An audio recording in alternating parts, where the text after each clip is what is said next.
So I'm on the Sonoma coast, headed over to visit Joe and Steve Dutton. They're fifth-generation wine growers. Their family's been here for a long time. They farm over 1,000 acres in Sonoma County.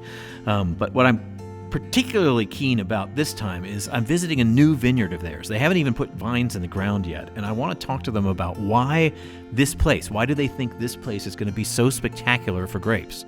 I'm here with Steve and Joe Dutton from Dutton family and Dutton Ranch, and you guys have been farming here for how long? Joe and I are fifth generation Sonoma County farmers. So late 1800s, our family moved to Sonoma County and started farming in the town of Santa Rosa. Grapes straight through? The family started with prunes through the early 80s, but during that time also farmed hops, string beans, pears, walnuts, hay, anything that we could, that our family could make a living with is what they did.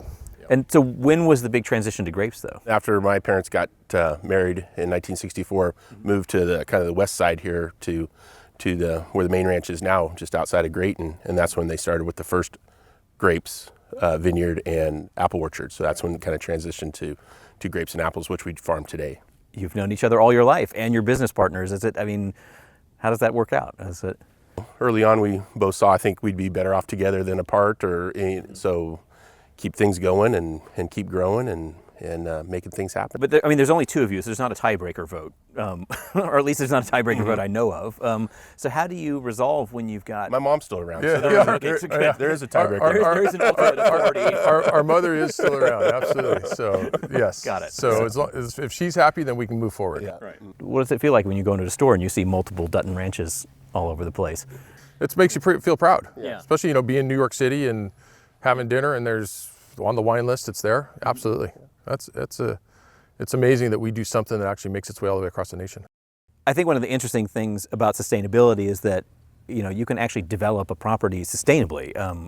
That development and sustainability are not mutually exclusive. And I was kind of curious. I noticed the reservoir that you guys are building. That's actually serves a purpose in terms of sustainability, right? We built the reservoir to capture rainwater, and it's going to be the water that irrigates the vines once they're planted. So we actually need the reservoir before the vines get planted so we can have some water to irrigate them with through next summer and keep them alive. For you, in terms of as being people growing Pinot Noir and Chardonnay, what kind of defines them for you? Here we're about 6 miles or so from the actual ocean. So I think the fog influence here, the cool weather that we're going to get in the springtime, as the grapes are starting to bud out, as we get into bloom, which is critical time of the year for setting a crop. So I think that we could have some cool weather out here. Whereas in Russian River, you're farther inland. You're about 12 to 15 miles from the coast. Right. And then you have much warmer weather, right? You have the fog influence, but daytime temperatures are higher. You set Russian River we set a crop, right? Unless it's some kind of really weird year. When you look at a piece of land like this, how do you realize that this is potentially great property? When we drove into the property like you did and looked at the aspect of it, with the view out towards the south, instantly we both were like, wow, this would be a great spot for Pinot Noir. We want Dutton Ranch to equal quality when people see it.